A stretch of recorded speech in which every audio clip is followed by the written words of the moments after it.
Hello, this is part three of a culture of embracing and integrating our shadow.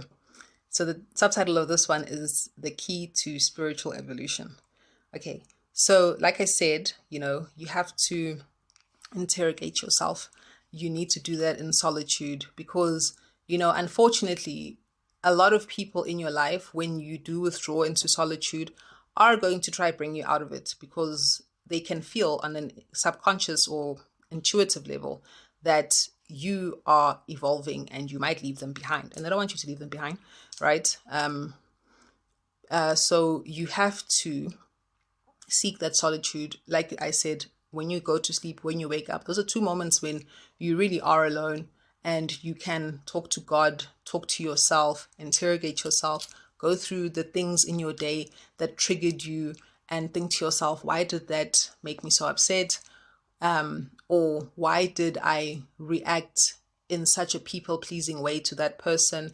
You think, okay, maybe I'm afraid. Like in relationships, it happens a lot, where if you're afraid you're going to lose someone, then you undermine your true character in order to assume a persona that you think will be more digestible to them or more easy for them to love, right?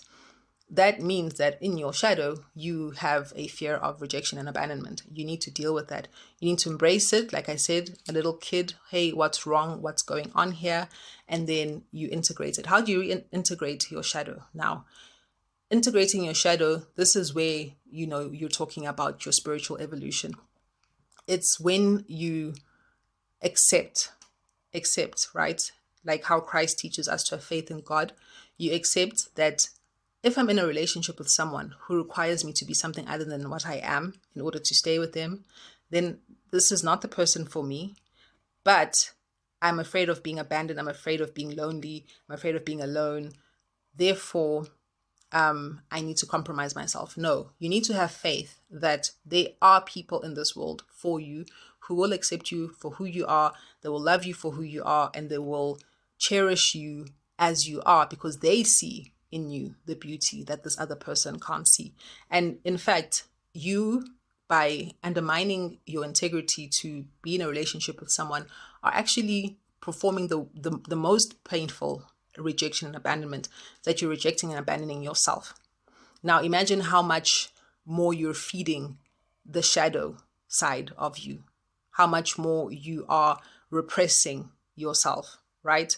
And the thing is about the shadow, the things in your shadow, the things in your subconscious, they don't go away. They fester, they go bigger. You have to deal with them. You have to deal with them.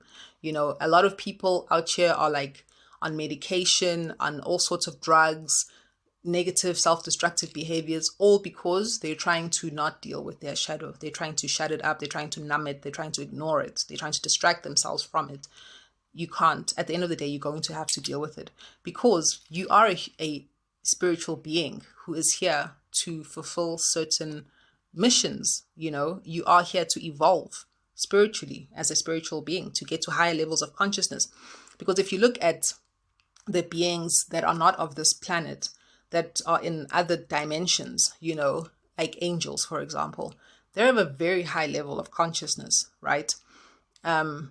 So we, as spiritual beings, seek to elevate our consciousness through having experiences on this planet, okay?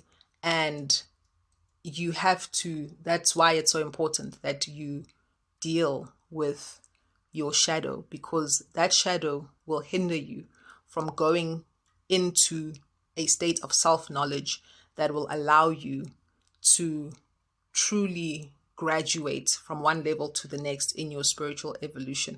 Because spiritual evolution depends on your ability to assimilate truth and to live truth, okay? And truth does not reside in a heart that is not at peace with itself. It doesn't reside in a heart that is denying itself. Okay, obviously, as you are on this journey and you are working on these things, more and more truth resides within you, but I'm talking about like when you are determined not to seek the truth, when you are determined to pretend that you can be someone other than who you are, But once you start the journey of looking into yourself, seeking to embrace your shadow and integrate it. Integrating it, like I was saying, means accepting the truth about yourself, that God is always for you and with you. You don't have to be afraid. You don't have to chase things that are going to cause you to undermine your integrity as a human being, you know. So when you start to do these things, which can be quite scary, you know what I mean? Because it is very much a process of healing as well. It's not just like integrating and embracing your shadow. It's also healing the pain, the trauma of life on earth, and oftentimes we will actually be born into families that really test our commitment to our spiritual path, because that strength is what is also needed to be able to handle the truth, because the truth is not always pretty. Sometimes it can be downright scary. Okay. For example, accepting that we're all going to die. This is a huge shadow issue that human beings have, to the point where we won't even talk about it. We have insurance policies, whatever, because we want to make sure our children are taken care of and our families taken care of after we pass away. But we don't talk about, what does it mean to die? What is the nature of life? When you grieve, what are you grieving for? Who is this person that has passed away? Because they leave their body there, but they're gone. We all know that we're gone somewhere else, right? And we have a clue of this, for example, when we dream. When we sleep and dream, we dream of being in other places, sometimes with different people, sometimes we can speak different languages, all sorts of things happen in your dreams. So who are you as a spiritual being? You know what I mean? You are more than your body, because you can see it when you dream, right? And we all know from the stories, from our scriptures, folk tales, legends, fables, whatever, that the human being is more than just their physical body.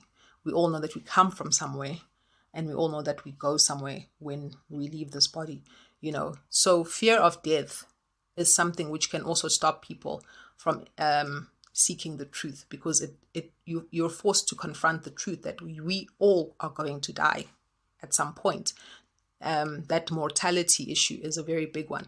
And so then you even see us doing crazy things that actually ridicule death. Like, for example, if you look at the Halloween tradition, All Hallows Eve is the original name of Halloween. All Hallows Eve was a time in the Northern Hemisphere. This is the tradition that we're celebrating when we celebrate Halloween. It comes from the North. So in autumn, which is, September, October, August, September, October, people would come together. They would celebrate the harvest of their fields. They would celebrate their forebears who had passed away, and they would give thanks to the Creator, to the earth, and to their ancestors for everything that they have, right? Because the earth gives us the beautiful bounty of the food. The Creator has created the earth and has created us, and our ancestors have given us the DNA and the heritage and the spiritual and cultural heritage that we have, that makes our civilization possible.